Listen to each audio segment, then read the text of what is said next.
Yeah. All right, we're Hope live on everyone's having a YouTube. great We're day. live on Twitter, and we're ready to go back this week in crowdfunding. Only me and Connor this week. Well, only me and Connor, I should say. Kevin Fulmer from Crowdscale will be joining us momentarily, so we are looking forward to him hopping on. Um, Last few this week in crowdfundings, we've had Sherwood Nice and Yvonne DeMonk on from C Clear with some super interesting data, super interesting conversations. Again, thanks to them for coming on. We've enjoyed those podcasts, and they will be back next month, the first Wednesday of February. But with that being said, Connor, how you doing? How's life? I'm doing well. Before we started the live, Brendan and I were talking. I work at KPMG. Brendan works at EY. We were kind of talking about um, what reaching out to people in the venture arm aspect of EY and KPMG and talking to them. And I reached out to one of the members, and I thought it was interesting. He said the insight he gave me was he sees a lot of Series B and C startups coming back to raise a down round in the future, just because they had a really high valuation from 21. Obviously, Brendan and I talk a lot about that. But, by the time it's 2023, 24 now, they're running out of money. They need to raise some sort of capital. They can't raise at the valuation they were raised at, or they did previously raise at. So now they're going to raise at a lower valuation, and that's kind of last resort, but it's what they have to do to survive. So I thought that was fascinating. And, I do wonder what the impact of that is going to be in Reg CF. I wonder if there's going to be an impact that we're going to see in 2024. Yeah, I think what I've heard a lot of venture capitalists talk about, which has been, kind of the common theme, is that the incentives for venture capitalists have changed for like what they're looking for. Mhm. They're looking for fit startups. They're looking for, you know, this attention to detail, this attention to your burn rate, making sure that you have runway and not necessarily churning through capital like people did during SERP. And I think now in 24, you're going to start seeing people deploy capital in more to that kind of mindset. I think startups in Silicon Valley has always been um, you know move fast and break things, right? Right. Burning through money isn't necessarily that bad of a thing as long as you're growing. And I think that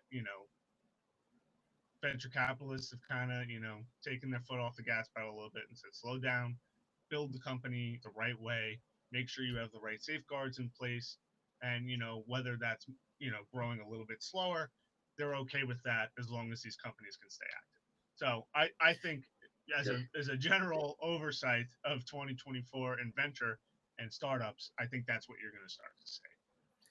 Yeah, and I think it's always important too to understand what the venture ecosystem is going, because they're dealing with more of the accredited investors, but there is a correlation between the accredited investors and the non-accredited investors when it comes to startups. Now, I think we need to see more of what the correlation really is.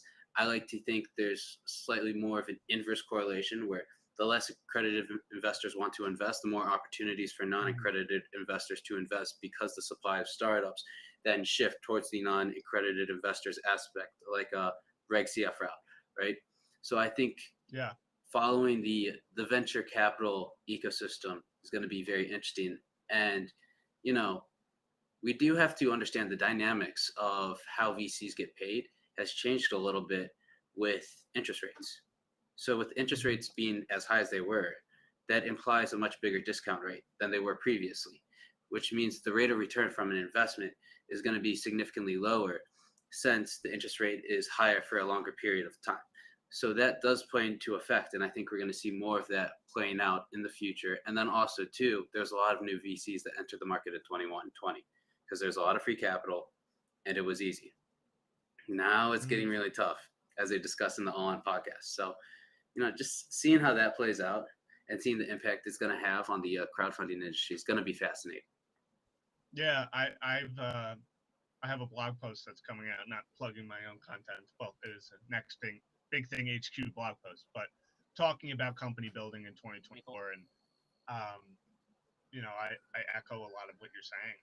I think that another trend that you will see, which we have talked about extensively with the C Clear guys, geographical expansion of Hmm. startups. Yes. Atlanta's been a hot spot. Denver, we've talked. You know, Silicon Valley will always be Silicon Valley. It will always be the place. But I think Reg CF has a lot to do this. You can raise capital in different ways, Reg A, stuff like that. Um, you don't need to necessarily start a business in Silicon Valley. And if you're someone Yep. who has kids or has, other financial obligations, go to a place with a lower cost of living and start a software company and raise money a different way. I think you're going to see a lot of, geographical expansion of startups. You're going to see startups popping up in, Southeast US, the Midwest, the Colorado area. I know Wyoming. I think I saw Wyoming has been a hotspot, or was it Montana? Really? Yeah, it was What's in Sheridan, Wyoming? Wyoming. Yes, it wasn't the C Clear guys talked about Sheridan, Wyoming. That had a bunch of startups come up. It was hot. I don't know. I could have that wrong. You could fact check me on that. I could be wrong, but I do think that's going to be a really big storyline. When we sit here 11 months out now. So Yeah, and um, I think it's because there's also people have gotten, as Jason talks about this a lot. People have gotten good. Leaders have gotten good running a remote team, figuring out how to run a remote team on Slack very efficiently. And now you can kind of have the freedom to live where you want if you're an engineer. And then there's also really good websites that help you outsource really good talent. So mhm. I think all of this is going to be able to kind of you're not concentrated in certain hotspots for opportunities. Now you don't have to be in that hotspot to still have the same opportunity. But Brendan, while we wait for Kevin, you mind if I show the viewers the Chat GPTs, the new Yes, store that's pretty that I awesome. find This is breaking so news for me. fascinating? Also, another breaking news was that the Bitcoin ETF was actually accepted today. I think I got that notification like an hour ago. Oh, Not the fake, so what like do you the think fake about one. that? There Let's was a talk fake about one yesterday, but yeah, there's a real one today. let's Yeah, talk about that real quick. What do you think yeah. about I that mean, entire debacle? well, about the fake post or about just the idea of a Bitcoin ETF. Let's talk about the fake post first. The fake approval. I mean, I think that just goes to show you. Really, all I read that is some hacker thought it would be funny to do that. I mean, you think about the crypto industry, there a lot of people in there are very adept with technology and know how, I would be surprised if a lot of them, are computer science background or stuff like that. I'm sure probably what happened, I don't know, I don't actually know what happened, but you could tell me that what happened was, some kid went in and hacked into the account and tweeted it. I mean, it's possible. It's a non-starter for me. I mean, I think I've seen I it's been just a headline on CNBC all day, but it's not a non-starter for me. I mean, it just I guess amazes me that the SEC's account got hacked because Yeah, I would think, so, they're pretty secure. organization in that position of power, right, would make sure Yeah, something like this is like I see that as like not locking your front door. Like if you have a ton of gold stashed in your house, you're gonna make sure you lock the front door, right? Like it's right, just kind of exactly. simple stuff. But what do you think about the Bitcoin ETF? Um, for me, so I held Ethereum for a while. I never got into Bitcoin. Um, I think basically what this does is just legitimizes it further that it's Mhm. an asset that's going to stay. Like it's not Bitcoin is here to stay now because Yes. this is going to be a lot of institutional money going into it. Um,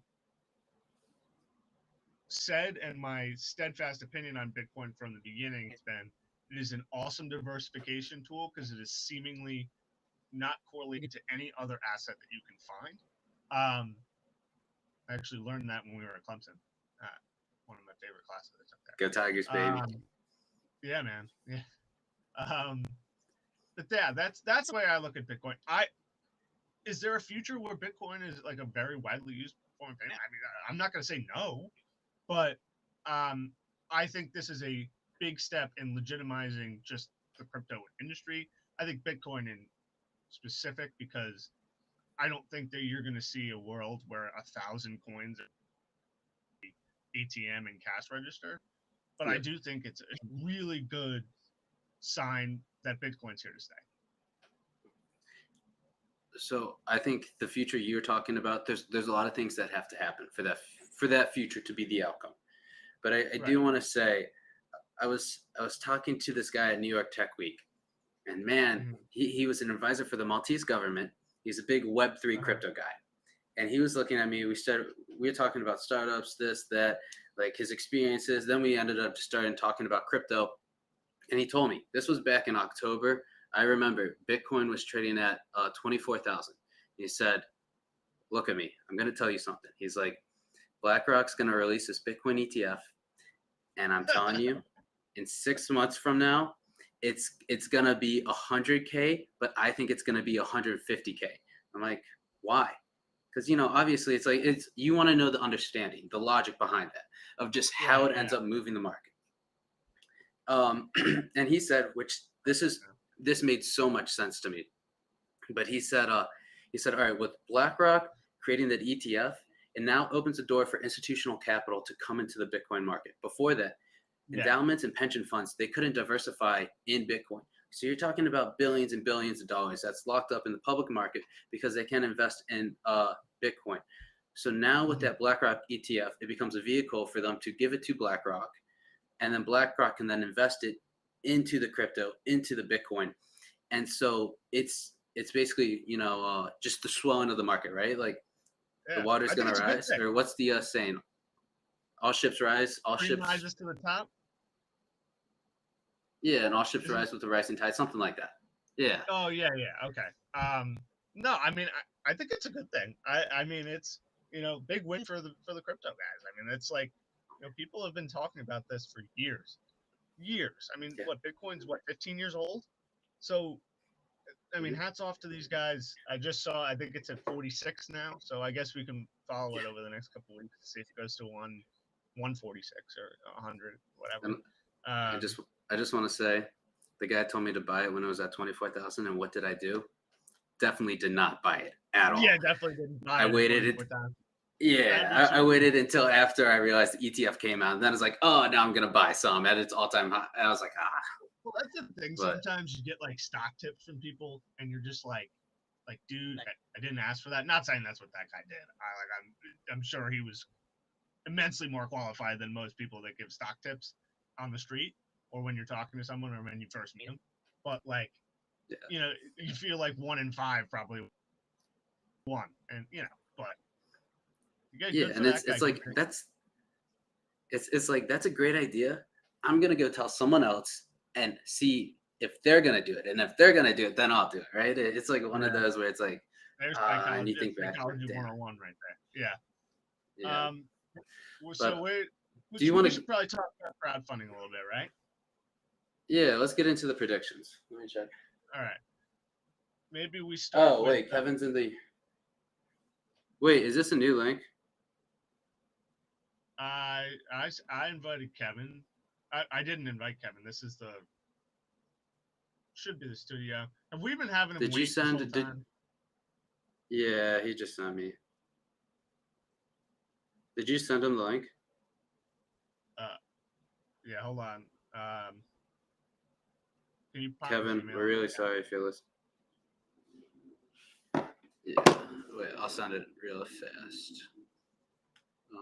Sorry, dead air. Yeah, I Dead feel air. so bad. We get some like elevator music going.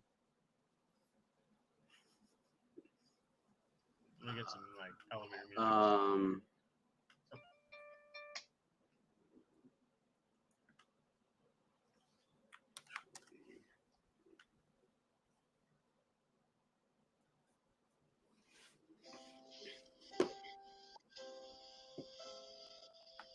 Oh, that's good elevator music.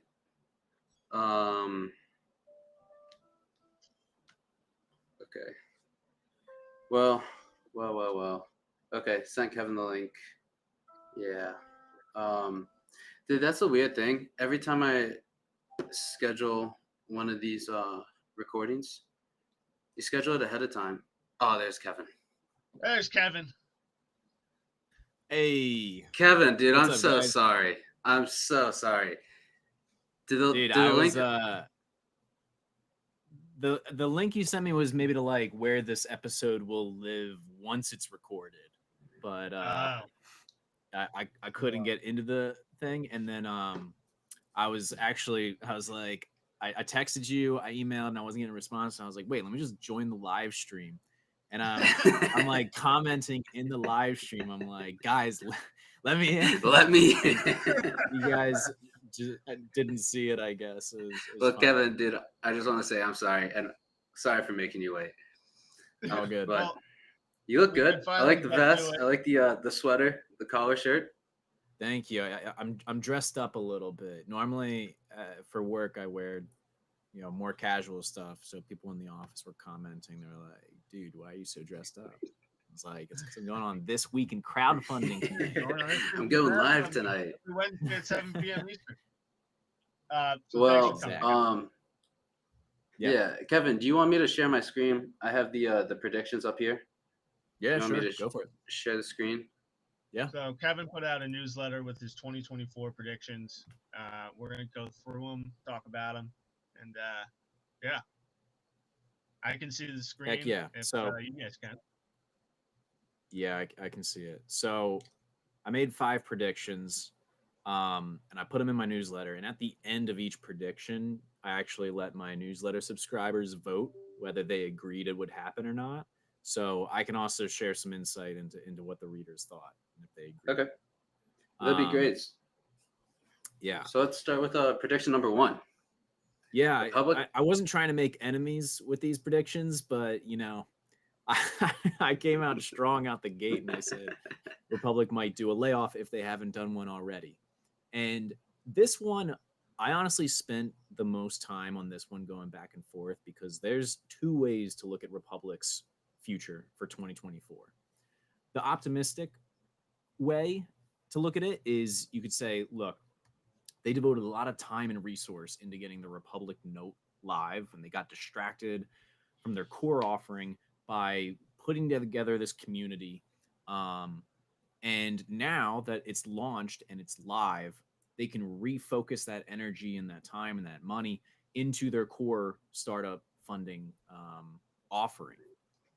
And another tailwind that could potentially happen is that the Republic Note, let's say it doubles in price and it starts picking up some some media coverage about it, and then all these founders are hearing about Republic, and it just kind of is this positive flywheel where there's just so much free earned media around them because of Republic Note. So I was toying with the sense that those positive factors could have a positive impact on Republic's 2024, but ultimately I think that they are not going to have a good 2024.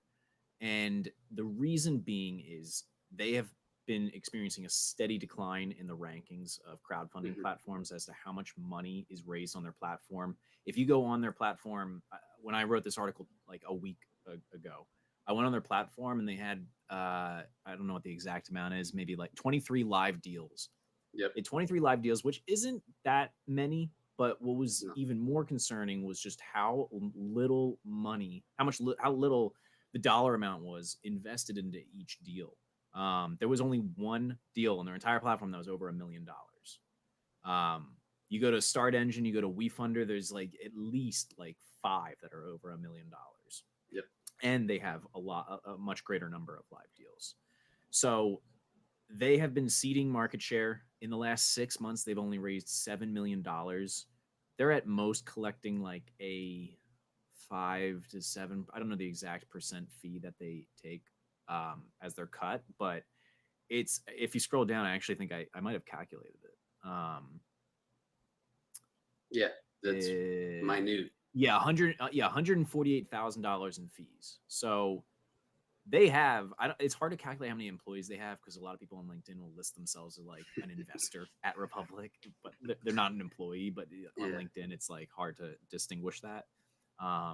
But they're venture funded, so they probably scaled up to a pretty sizable workforce. And based on some of the job titles I've seen at on LinkedIn at Republic, it's like, oh, you have a community manager for this one crypto project. If you have that, you probably have dozens of employees and all these sorts of jobs. So $148,000 in fees is not enough to support a large workforce, and either they're going to be able to turn it around or they're going to have to cut some workers. Yeah, Kevin, let me ask you a question about because I find it really interesting how the Republic Note was released, and you would think if they were releasing the Republic Note, there'd be a signal that they're going to make a really big push with Reg CF offerings in the future, and then you see how much they raised past 6 months, and then you see the year end 2023, they finished I think what third with 30 million maybe. So Maybe. I guess, what do you think the meaning behind them releasing the Republic Note was, if that's the case, right? If they're really not pursuing the Reg CF route. Well, all of the platforms have offered a way for members of their community to own a part of the platform. So Start Engine and WeFunder have done it the traditional way, where you own stock, or you own stock options in their company. Crypto is baked into Republic's soul. They love crypto. They're very crypto focused, and so to them, they looked at it differently and said, "How can we do this?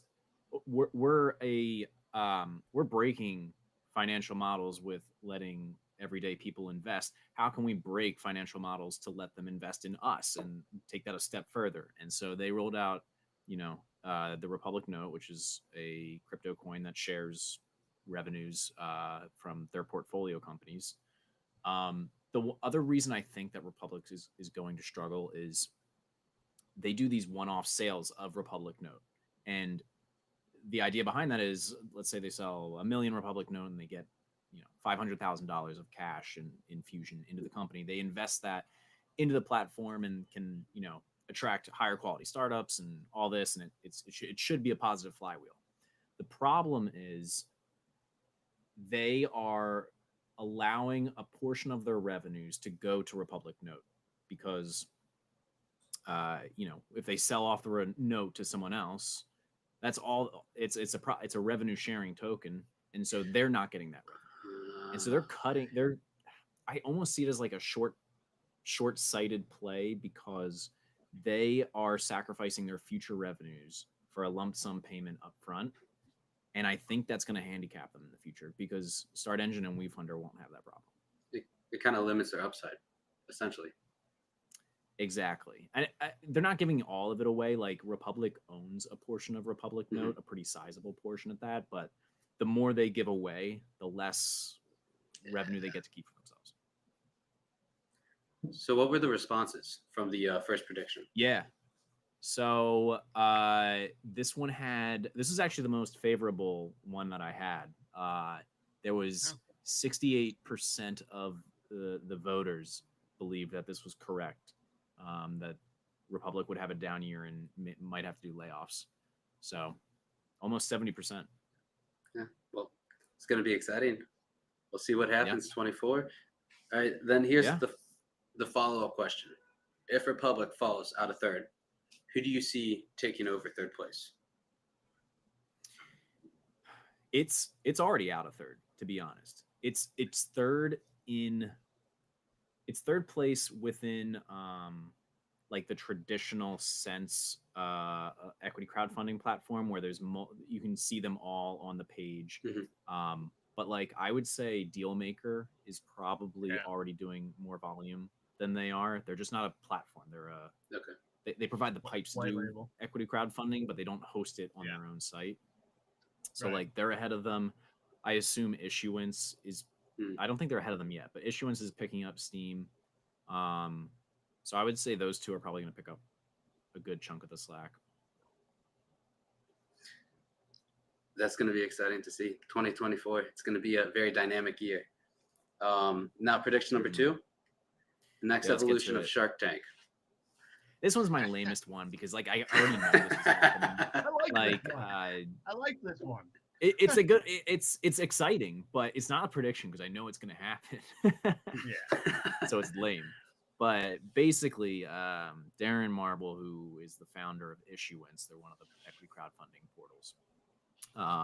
He's basically filming Shark Tank, where you can invest directly in the startups that are being showcased on this show.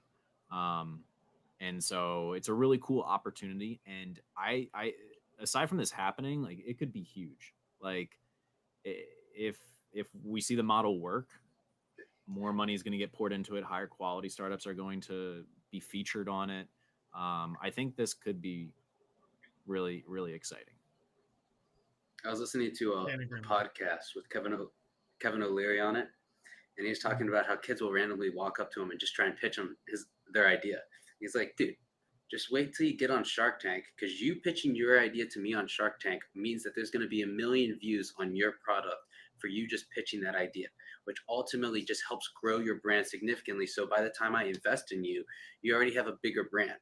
You're kind of handicapping my investment because now I have to put in so much more work to try and get those 1 million views, because now you're not going to come on Shark Tank. It's like, that's kind of the attention. Attention is now the new gold. And so creating this with Shark Tank for Reg CF companies could be absolutely massive. Because now just imagine anyone can invest. Yeah, and they got to get the right people too. Mhm. Like I've tried doing some like interview style things with founders, and sometimes the founders just don't have like good TV presence or like video presence. And so if they get the right type of founder on there that's entertaining, I think it could be a home run. What was the breakdown with this prediction? Yeah, so this one about the same, a little bit lower. This was 65% of people agreed. Well, on to number 3, which I am most excited to talk about. Okay. Hubtas. Well, I can't speak. Hubtas sells to King's Crowd. So this is a bit of a bold claim, and I might not walk it back, but explain a little bit more. So Hubtas is basically a platform where you can filter and set certain parameters for startups that you're interested. So if you're only interested in startups that are doing over $1 million in sales, are profitable, are in the B2B SaaS space, you can set those filters on the platform, and it'll show you, cool, here's like 5 startups that fit that criteria that are raising right now. And it's a pretty cool platform. It's a good tool. The people behind it, I know, are they know the industry very well, and I think they're very capable. But I think their business model is kind of flawed. So basically, subscriptions to Hubtas cost $10 a month if you book it annually, and that means they have to do massive scale, because if you get 500 users to do this, which is an accomplishment, then you're only bringing in $500,000 a year. Did I do that math right? $5,000. Yeah. No. $10. $5,000 a month, right? Right. $5,000 a month. Yeah. So 60,000 a year. $5,000 a month, 60,000 a year, which is not a lot of money. Like there are 3 founders here. They're not taking $10,000 salaries. Like you got to be able to support at least 3 workers. They're probably going to expand more. And so when you price it at $10 a month, you have to do a lot of scale. And to be honest, because there's already a player in the space, King's Crowd, and because it's kind of a small industry, I just don't think they're going to be able to do the scale. And so what this prediction probably should be is that I think Hubtas will change their business model, because they'll realize that they can't hit the scale to make this work, and they'll either tweak the product and make it cost a lot more. Maybe like it becomes an enterprise thing and they charge like $5,000 a seat or something like that, or some other solution. They'll definitely try that before they sell it to Hubtas. Like you're not gonna just toss up your hands and be like, all right, we're selling. Like there will be steps taken before they try and sell if that's what they end up doing. But yeah, I was like, they might realize their business model might not work, but they still have value to King's Crowd at least, because the people that would sign up for HubToss, probably people that will sign up for King's Crowd. So they might end up selling to King's Crowd. Brandon, what do you think about it? I mean, I second what Kevin said about the founders. I mean, they're very capable people. We had Tim on episode 12, I believe. Yeah, it's a great product. They've done a great job. Yeah, I think with a lot of different things in this industry, it's not a huge industry right now. And I think it's right. It's hard to achieve the type of numbers and scale at that price point. Now, I don't know how many people they have now and what their plans are, but I think Kevin's prediction of they're going to have to change their business model isn't a bad one. I think it's extremely possible that something like this happens. I mean, they know the industry well. They brought on, I think it was Caleb Naismith as a co-founder about 4 months ago, and he's done a lot of good stuff.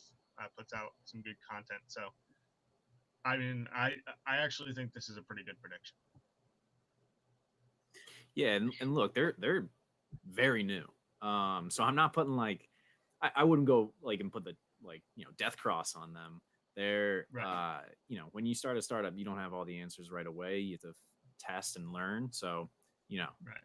they could figure this one out. Yeah, and I think it's also important to just reiterate, like, I love using HubToss. I've been using it a lot lately because I'm gonna invest $1,000 like next few months. I'm gonna make my first investment tonight. I'm super excited about. Public But reveal? maybe next week. We'll talk about it next week. But I love using the product and just being able to filter because it saves so much time. And then it just aggregates all the information. So I think that's great. And I also think too, there could be opportunities to do maybe ads on the page too. So that could be another form of revenue. I don't know how much you can generate. If you can generate enough users, enough active users, to come on a daily or monthly basis, then there is that opportunity. But it's going to be exciting to see what happens because you can't tease that you're going to make an investment and not give us a little bit of a clue as to who you're thinking of investing in. Well, I'll do it at the end. We'll talk a little bit Okay. about All right. it at the end. All right. So what was the the breakdown for that one? That one was actually one of the less popular ones. That one was 47% of people agreed. So actually, the majority disagreed. Most of the feedback was like it's too early for them to sell, which I get. That's probably accurate. When you see these the results from the predictions, are you kind of figuring out, maybe are you looking at the comments and seeing their explanation why? Is it kind of more of a sentiment among the newsletter readers of like they just don't necessarily agree with the prediction, or it's more of they don't think it's necessarily the right approach, right time yet? Yeah, so you have the option to put like a comment next to your vote. And obviously not everyone does that. But yeah, just reading a couple of the comments, I think someone was like, yeah, it's too early for HubToss to sell. They haven't even tried to raise capital on their own yet. I think they may sell in the future. Maybe it's King's Crowd or someone else, but it's too early for a transaction like that to occur this year. So pretty good explanation. It's a fair point. Yeah. I like the business model. That's awesome. Part of it. I think understanding that it's it's going to be difficult, for them in that regard. I think that's a really good point. So yeah, when you said I might walk it back, I think I agree with more of that side of it. That you might see them switch how they're doing it, not what they're doing. Yeah, and like I know Caleb, and I'm very appreciative of all the work he's done in the equity crowdfunding space. He and the other co-founders are very capable. So I wanted to make sure, like I didn't set out to bash HubToss. I think it's a great product. No, it's the business model that I think needs to be revamped. A little pivot. Every good startup has a pivot. Yep. On to number 4.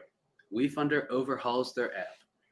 Yeah, I think this one's a pretty safe prediction. I think they've actually actively talked about, redoing their app. It's kind of an embarrassment. It doesn't really work that well. And Start Engine, in their raise that they wrapped up, they would continually release updates, and a lot of the updates that they released were like, we're seeing like 2 times higher conversion on mobile, like our app is doing great. And it like I know that WeFunder is reading those updates because it's one of their main competitors. Why wouldn't they? And so they're definitely, if they're seeing that the app is doing great, they're obviously going to invest in their own app. Otherwise, they're going to fall behind. So I'm expecting a big overhaul of the app. I think they were tied up getting WeFunder VIP launched in the last couple months. Yeah. I think now that that's up and running, I think they're gonna definitely invest in remaking their app. Yeah, I'll be honest. I didn't even know they had an app.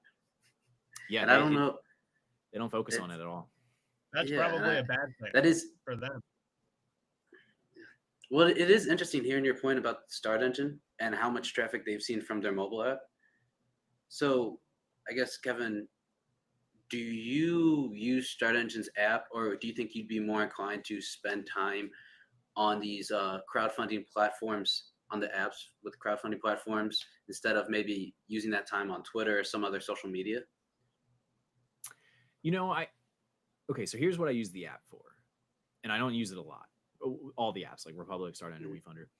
I will basically just go and get a sense of what startups are new, because new startups are launching every week. It's the quickest way to just pick up your phone, open the app, and be like, all right, let's see who's new. In terms of actually like digging into a company and researching them, I always do it on my desktop, because some people, they see the idea and they invest. Great. When I see a company that interests me, like I'm going through their like 47-page like Form C to like dig into the details, and like that's not really optimized for mobile. So I usually have my like computer to like scan through those documents. I always think it's a two monitor minimum when you got to do the research, right? You need like the SEC filings right here, then you need the company, then you need some research on the market. Yep. So yeah, it's definitely hard to do that just on one screen. Totally. So, I mean, yeah. I think app wise, I mean, at its most basic form, like you have all of these companies that come out every week, all these new companies. Something like push notifications can go a long way. Like just sending a push notification to somebody's phone. This company is raising one liner about it. That could get so many clicks that you may not get on an email or something like that. I think just from like the basis, things that come with having an app, that's why WeFunder should do it. It's grabbing people's attention. It's the easiest way to grab somebody's attention is a push notification. Totally. Lots of low-hanging fruit out there for sure. And think about too, a push notification for a company you've invested when they release an update. Like think about how excited that would make you. Oh, they just released a new update. Oh, look, we're in CES 2024. Like, that continues to build the excitement of, oh, I'm an investor in this company. So I think that's a great point you made, Brendan.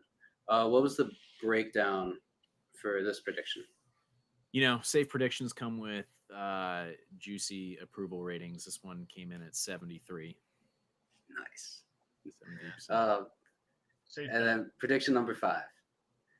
White label fundraisers continue to win. Yeah, this one. So Dealmaker and Issuance, like I mentioned, they basically provide the digital infrastructure for a startup to raise an equity crowdfunding round on their own website. It doesn't look like somewhat like a third-party website. It looks like it's all on their website. And they've been exploding like crazy. They've been growing really, really strongly.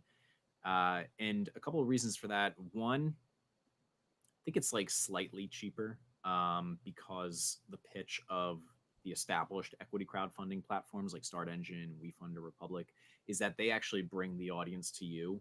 Not all of it. I think the breakdown's like they'll bring like 30% of your investment to it, but that's like an added benefit that they provide, and they charge you for it. With Dealmaker and Issuance, they're not providing any of the audience whatsoever. So the costs to the startup are lower, but the trade-off is they had to bring in 100% of the investment. Another thing is, I know Start Engine particularly is extremely stingy with investor data that they give the startup. So let's say, you're Atom Beam, a startup that raised on Start Engine. Let's say you raised $1 million from 1,000 investors, and 2 years later you want to do another funding round. You need more money.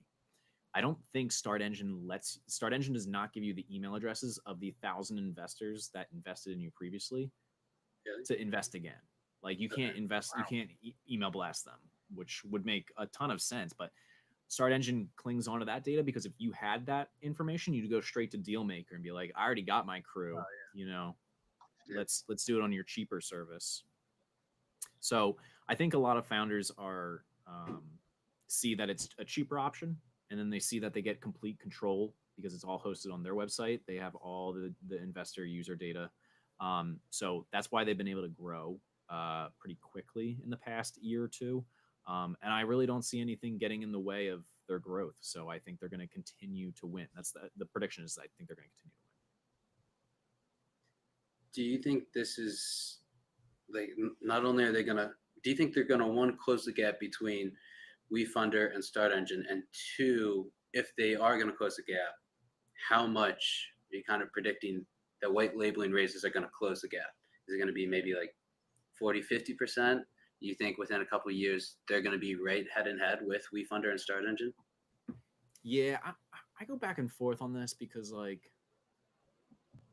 I actually prefer investing on companies that are like through Start Engine, through Republic, through when it's on a third party platform and a brand I trust like Start Engine or WeFunder. I just feel safer and better about my investment than if it's just a random URL on the internet, Yes. And so part of me is like, part of me is like, I don't know if like everybody will be comfortable investing outside of the established platforms, but they've been growing so far with the early adopters of this type of investment.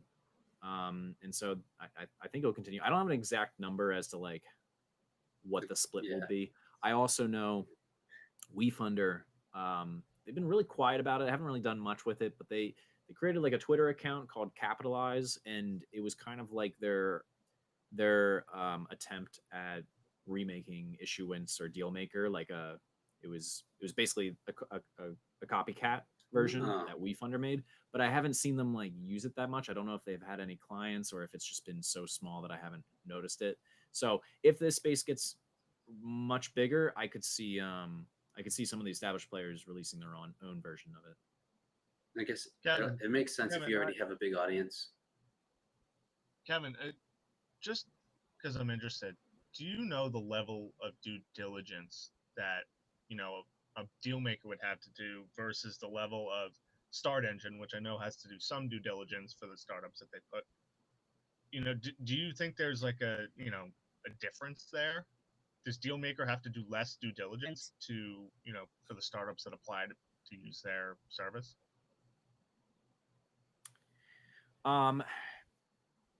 So I would say it should be the same level of due diligence, which is very low. They don't really dig into like, is this like not fraudulent, but like, are they just going to take investor money and like not do anything with it? Like, is this a legit founding team and stuff like that? Like they don't do that much. They are more so just checking the boxes of making sure it's SEC compliant.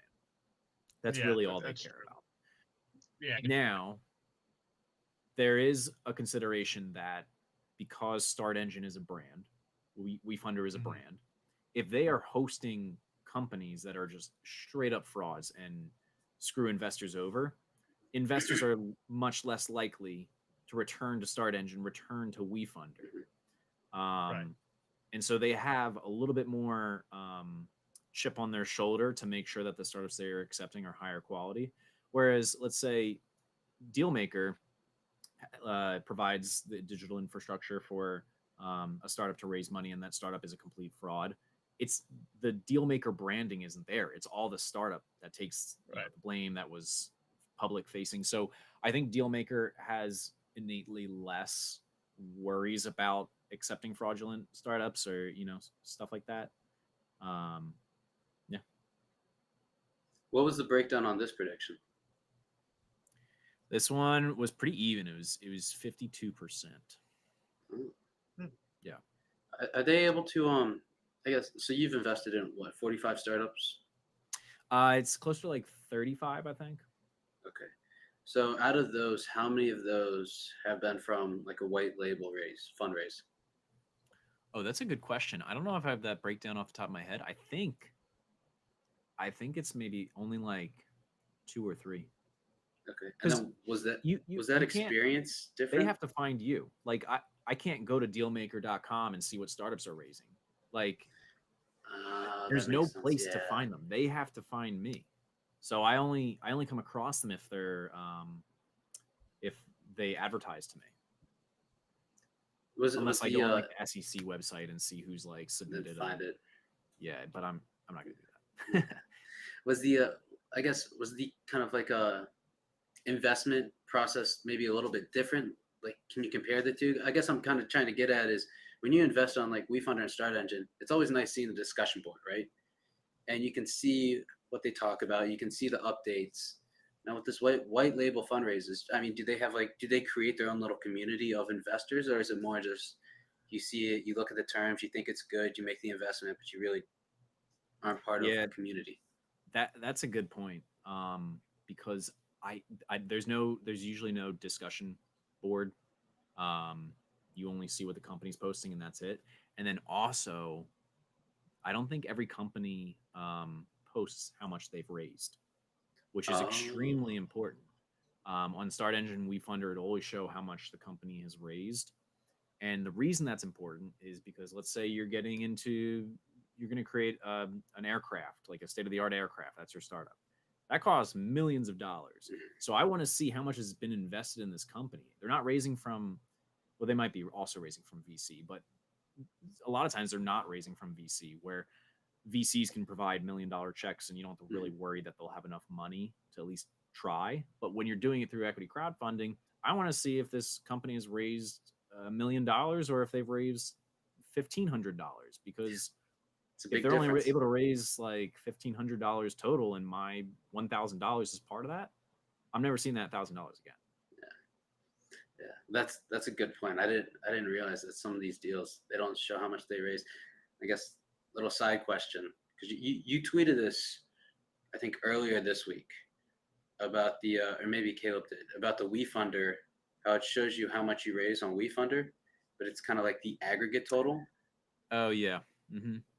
Do you want to share your perspective on that? Yeah, so Caleb posted that, and so the exact details of what that particular startup did aren't.